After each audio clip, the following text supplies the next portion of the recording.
দেশ এবং দেশের বাইরে থেকে যারা আমার এই ভিডিওটা দেখতেছেন তাদের সবাইকে আমার সালাম। আসসালামু আলাইকুম। আজকে দেশের পরিস্থিতি অনেক খারাপ। আপনারা সকলেই হয়তো অবগত আছেন যে আমাদের ছাত্র ভাইয়েরা একটা আন্দোলন, তাদের ন্যায্য আন্দোলন কোটাকে সংস্করণ করার জন্য একটা আন্দোলন তারা তৈরি করেছে।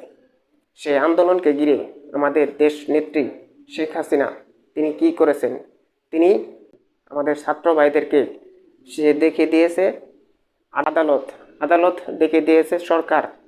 এখন তারা কোন দিকে যাবে, কোনো কুল কিনারা না পেয়ে তারা আন্দোলনটা আরও বেগবান করেছে, আরও বৃদ্ধি করেছে। সে আন্দোলনের উপর শেখ হাসিনা সে তার যে চামচা বাহিনী আওয়ামী লীগের যে ছাত্রলীগ আছে তাদের দিয়ে হত্যাযজ্ঞ এবং কি পুলিশকে তারা লেলিয়ে দিয়েছে। পুলিশ তো মনে হয় এখন জনগণের বন্ধু নয়, আওয়ামী লীগের বন্ধু।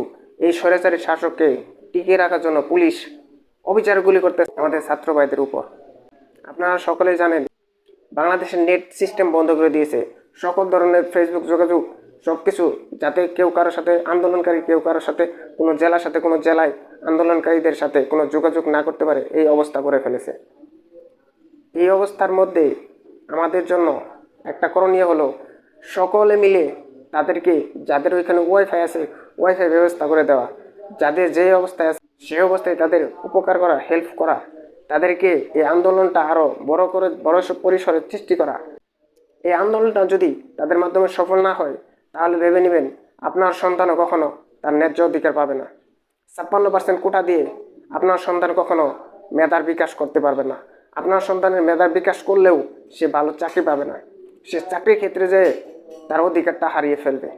অতএব এখনই আপনাদের সুযোগ। এই সরকারের কাছে আপনারা দায়িত্ব অর্পণ করে কোনো কিচ্ছু পাবেন না। সরকার এখন তাদের র্যাব নামিয়ে দিচ্ছে, অথচ সে কি বলতেছে, আন্দোলনকারীদের ডাকতেছে, সে মিটিংয়ের মাধ্যমে সব কিছু আলোচনা করতে চাইতেছে। কেন চাচ্ছে? কারণ তার ক্ষমতায় টিকে থাকাটা এখন দুষ্কর হয়ে পড়েছে। সে বুঝতে পেরেছে যে তার ক্ষমতায় তার যে চেয়ার লড়বড় করতেছে। সে এখন বুঝতে পেরেছে যে ছাত্রদের সাথে পাঙ্গা নেওয়া কি একটা ক্ষতিকর, তার ক্ষমতা থাকবে নাকি এটা নিয়ে সে চিন্তিত। তার জন্য ছাত্র ভাইদের ডাকতেছে। ছাত্র ভাইরা সঠিক সিদ্ধান্ত নিয়েছে যে আমাদের শহীদ ভাইদের সাথে আপনারা যদি কথা বলতে হয় আমাদের শহীদ ভাইদের সাথে কথা বলেন, আমাদের যাদের শহীদ করেছেন তাদের সাথে কথা বলেন। একমাত্র তারাই আপনাদের সাথে কথা বলে, যদি শহীদ ভাইয়েরা যদি বলে যে হ্যাঁ আপনাদের সাথে আমরা সমঝোতা করব, তাহলে সমঝোতা হবে, নয়তো হবে না। আপনারা আমাদের শহীদ ভাইদের ফিরিয়ে দিন।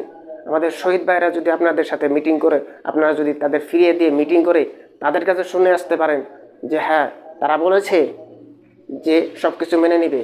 এক একটা শহীদ ভাইয়ের ফ্যামিলির দিকে তাকালে বোঝা যায় তাদের কি অবস্থা। অতএব আন্দোলনকারী ভাইদেরকে সকলে সহযোগিতা করবেন। এবং কি ইতিমধ্যেই ঢাকা শহরের রিক্সাওয়ালা ভাইয়েরা তারা নেমে পড়েছে।